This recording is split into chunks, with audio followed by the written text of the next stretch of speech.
Good morning, ladies and gentlemen. Welcome back to the RR Show. I am so glad to have you here. This is episode 174. Today, we are jumping into a little bit of PettyRevenge, and we got a few for you. They're only little, but they are mighty, like firecrackers. So, grab your tea and your popcorn, sit tight, and let's jump in with our first story from u/Exciter706.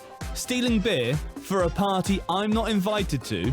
Nah, I don't think so.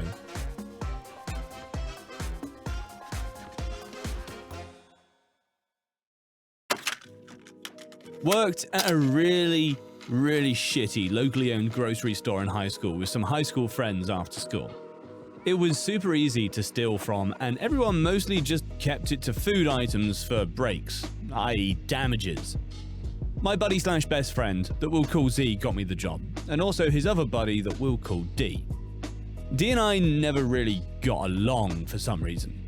He just didn't like me and did his best to drive a wedge between Z and I. It was Friday night and there was a party, and D made it clear he was excluding me from all party conversation, plans, hype, etc. I wasn't formally not invited, but formally not included in our usual Friday shenanigans. Anyways, I noticed that he was carting beer out with the trash and hiding it outside so they could pick it up later. So when I caught Z alone in the break room, I asked about the party and whatnot, and he basically said D didn't want me around. So I told Z I saw the beer stash and I was gonna tell my manager. Now I'm no snitch, but I will let D think I am. I went to the manager and just had a friendly chat with her. She was cool, so I just hung out with her and made it appear like I was spilling the beans. I should mention this was about 5 minutes before we all clocked out. D and Z were freaking out and clocked out ASAP and did not attempt to retrieve the beer. D had apparently hyped up the party that he was bringing beer, and so everyone was upset. I had a laugh and enjoyed having them both afraid they were going to lose their jobs and or face more severe consequences over the weekend. Short and sweet, that's how we like them, straight to the punchline. Our next one is from Rainbow. Guy potentially ruined his life for telling me to kill myself. I work for an IT company that does tech support. We receive calls for help and we try to help. This guy called up asking for help to remove a piece of software that required administrator rights. Pretty standard, nothing special. However, the computer he was requesting help with was his own personal computer. Obviously, we don't have any access or control over random people's computers. I have 0 ways I can help him without the admin account, and he said he doesn't know the account. The software was some kind of parental management software that restricts him from doing things. This guy's in his early 20s. I know this because we can see the details of the people that call us on our system. So, kind of hilarious that he still has this software installed. Anyway, after I tell him that I can't help him, he ends up telling me that I work for a trash company and that I should kill myself. I don't even respond and he hangs up the phone. Now, obviously, the calls are recorded, and I'm not gonna just ignore what just happened. I tell my manager the story. He listens to the phone call. My manager then calls the liaison for the company he called from. They find out that this guy is an intern at the company. He now no longer works for the company. During the call, they decided to get the CEO on the phone and tell him what happened. Shortly after that call, the CEO lets us know that he called the university that this guy's currently going to. The university's now dropped him from all his classes. This guy's now lost his intern job and his placement at university, all because he told me to go kill myself on the phone. Oh, geez, that is like turbo mega overkill. Dude lost his job and his university placement, all for having a little spat on the phone. I mean, we should be nicer to each other, but, we all have a bad day. Sometimes you just gotta let it wash, right? I'm pretty sure that guy learned his lesson, though. Holy crap. Our next one is in from Anonymous. Oh, dear God, I just saw the title. Dated my ex's ex. This happened 4 years ago, and 15-year-old me was an absolute menace to society. I had an ex-boyfriend who was around 2 years older than me at the time. He was 17 and I was 15. He love-bombed me, told me sappy shit, and of course, what would my 15-year-old brain process? Something absolutely stupid like, oh wow, this guy actually loves me, I'm gonna be with him forever. I believed in all of that until the friend group both of us were in started telling me he'd been cheating on me. The thing is, we were in a long-distance relationship because I had strict parents and we lived in different cities. However, that never bothered me until people within our friend circle who went to the same school told me that he was cheating on me. In our relationship, he talked a lot of shit about the ex before me, and I was dumb enough to hate her until my perfect world crumbled. I was ready to text her, and I did, trying to figure out if he lied about a lot of things, which he did. Let's call her Caro. Caro and I talked whilst I was processing my breakup with the cheater.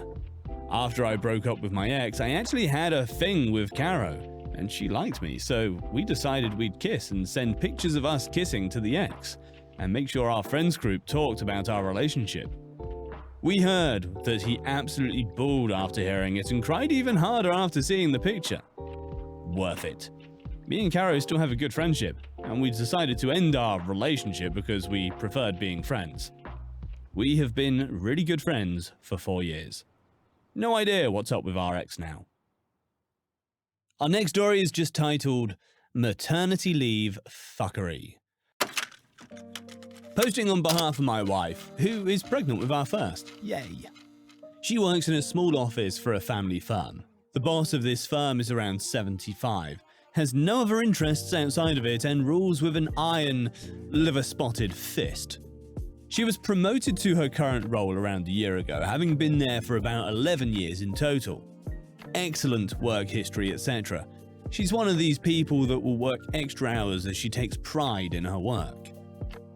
At the same time of her promotion, she was repeatedly asked if she planned on having children, and if so, how many.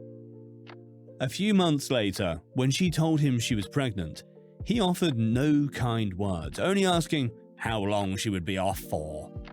Fast forward a few months, and she decides to have a chat with him about her maternity pay.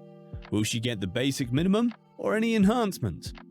He goes off. He aggressively tells her that this was her decision, that he is incurring costs, and that she is taking the maximum time off for her baby holiday, and she will get the bare minimum. He tells her that until she goes off, she needs to let him know what she is doing each day. She's the head of finance, for fuck's sakes. Obviously, this is pretty upsetting, and a few days later, she's still dreading going into the office. She's had quite a few cries about it. However, there is some good news. Her contract states that she is entitled to 60 days full pay if she's off sick. Going off sick at this stage would have very little impact on her maternity leave/pay. We're in the UK and she's at 26 weeks. She goes off sick on Monday, the day her maternity cover is due to start. Fuck the handover. She's spoken to everyone else in the office, except the family. 2 have told her they will be handing in their notice before she leaves as they're currently job hunting. The other one updated her CV in office that day. If everyone in the office leaves, I am not sure how the business functions in the short time. The family employed in the business do nothing. More good news. She has quite a lot of information that will be of interest to HMRC. This includes evidence of abuse of the COVID furlough scheme. Big fucking fines for that. She also has a few other grenades to throw around that will interest the tax people. Won't kill the business, but it will be painful. Throw on top of that a case for constructive dismissal and maternity discrimination just for shits and giggles. Oh, and every day the boss goes to the pub for beers and drives home. Anonymous tip to the fuzz incoming. I don't understand why people are mean to their employees. Like, you want them on your side. It makes no sense to me. Just a lot of things in this world don't make a lot of sense to me. Anyway, our next story is from Pepsi Cola. Stats teachers grades unfairly. We prove it. A teacher of mine in high school was very proud of her newly acquired master's degree. Not sure why, because several of the teachers had them. She showed up that year with a new grading style that basically made it so no one could get an A unless they went above and beyond in unexpected ways. She said that's how college does it, and that's how all of the schools will do it soon. I had made it into the advanced stats class of hers, along with only 3 other underclassmen. She warned us on the first day that the class wasn't intended for anyone under 12th grade, and it would be the hardest thing we'd ever done. A few weeks passed and we quickly realized that her complicated grading style was just an excuse to be completely subjective and give her least favorite students bad grades. She would tell us, "There's a lot more to your grade than your grade." This allowed her to lower our grade simply because she didn't think we grasped the concepts. We were all doing well on tests and assignments, but our grades kept dropping. For our midterm assignment, we were supposed to do a statistical analysis of something of our choosing. We decided to measure and calculate whether or not soda companies rip you off by the amount of liquid they put in your cans. They don't. We had tons of extra time, so we put together a second project in secret to prove statistically that her assignments were graded mathematically unfairly. So after more work than any of us have ever put towards an assignment, and plenty of volunteers willing to offer up their grades to compare, we checked and double-checked our results. I don't remember the exact number, but essentially we were able to prove that our grades were outliers and the data had somewhere around a 96% chance of being biased. We were sent to the principal's office for insubordination, but he was a pretty decent dude. After explaining everything and hearing both sides, he essentially told the teacher that if extra work is needed to earn an A, she can't be mad when we want to do extra relevant work. We definitely had a sense of invincibility until the end of the semester. We quickly realized she wouldn't push her luck trying to shortchange our grades again. Oh man, I love that story. That is awesome. It's just so satisfying, you know? Karmic justice in the world. Sometimes it's just small things like that that really brighten my day. Our next story is from The Real Ritz. Parked too close to my driveway during a snowstorm. Enjoy digging out your car. I live in the upper Midwest, and as most people that watch the weather know, we have had a significant amount of snowfall starting Thursday, and where I am is expected to continue through tomorrow. One of my neighbors, not certain who, otherwise I would have spoken to them, has been parking closer to my driveway than allowed by the ordinance of the city we live in. Ordinance says no closer than 3 feet of the curb line change. During the summer, no big deal. Sometimes it was difficult to get enough space to get my trash and recycling out of the road and still have room to get out the driveway, but I made it work. Because I know we get large amounts of heavy snow, I put a reflector in the right of way, so I know about where a smallish sapling is. So I make sure to not pile up the chunks of road ice, and I figured I would be helpful to people parking on the road and put it at the 3 foot mark. Friday morning, after over a foot of snow has fallen, I head out to go to work, and this car is well past the 3 foot mark. In fact, their front tire is past the 3 foot mark. Another neighbor has parked across the street, and because I have a very narrow street, it makes for a fun time getting my car out.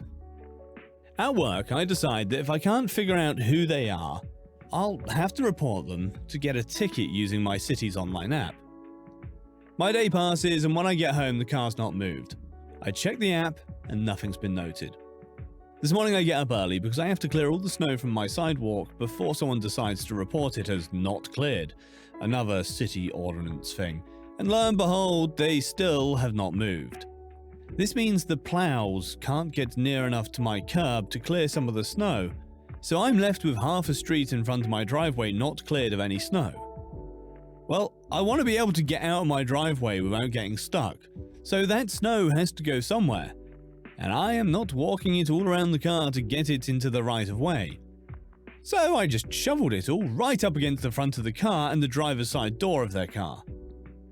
As of right now, there's another car parked behind them, so I don't think they'll be able to get away and get around it. Update.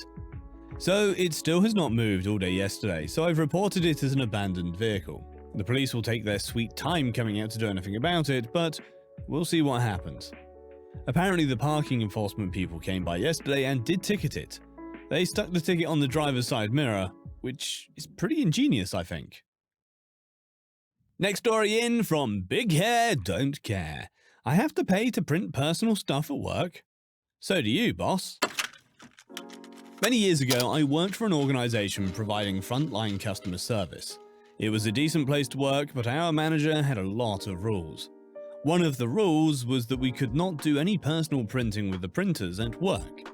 If we did, we were expected to pay 50 cents per page for black and white printing and $1 per page for full color. I am not sure who made this rule, but the manager was constantly reminding us. Our desks were not assigned, meaning any day you could be sitting at any desk, depending on your assigned tasks for the day. One day I was interviewing for another job within the organization, but at another location. Prior to the interview, the manager of the other location asked me if I'd mind printing a copy of my resume and bringing it with me as their printers were down for the day. I said sure, no problems, and figured I'd print it at work since it was literally work related. I'm sitting at a desk that did not have a printer at it. The closest printer was located between my manager's desk and an employee desk. So I printed it and stood up to go get it. Before I get to the printer, my manager got there first. My print job went ahead of hers. When she saw what I had printed, she said, "Oh, P, this looks like a personal print job." I explained it wasn't, but she disagreed and said since it had nothing to do with our day-to-day work, I had to pay $2 for 4 black and white pages. I begrudgingly paid up. I asked her what happened to the money, and she said she always put it in the Christmas party fund. All right. A few weeks later, I was sitting at the desk with the printer at it. It was lunchtime, and everyone except my manager agreed to go to a nearby restaurant for lunch. I'd walked out of the building and realized I'd forgotten my wallet, so I quickly ran back in to get it. When I got to my desk, I could hear the printer going. I was curious what was being printed as it was spitting out page after page.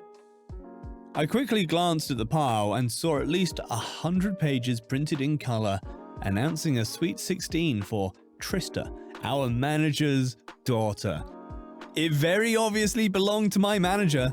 My manager came out of the bathroom a moment later and seemed shocked to see me standing there.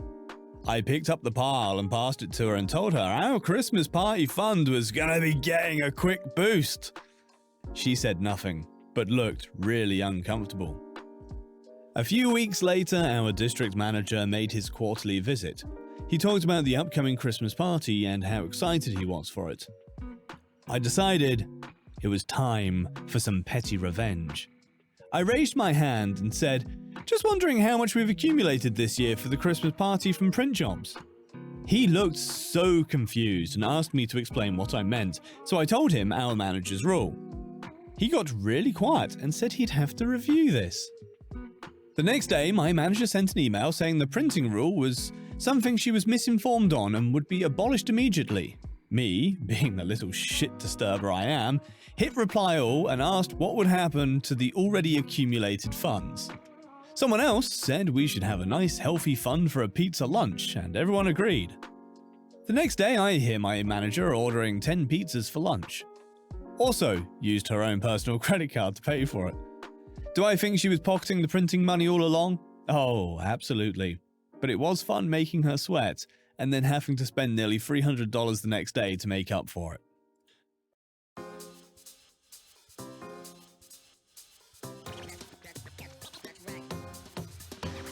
Well guys, thank you very much for being here as always. I really appreciate it when you come and listen to our podcast. We, of course, will be bringing you more fantastic episodes very shortly. Every Monday and Friday there's an episode, and every Wednesday an episode goes up on our Patreon. So until the next episode, dear listeners, thank you so much, and I will see you in the next one.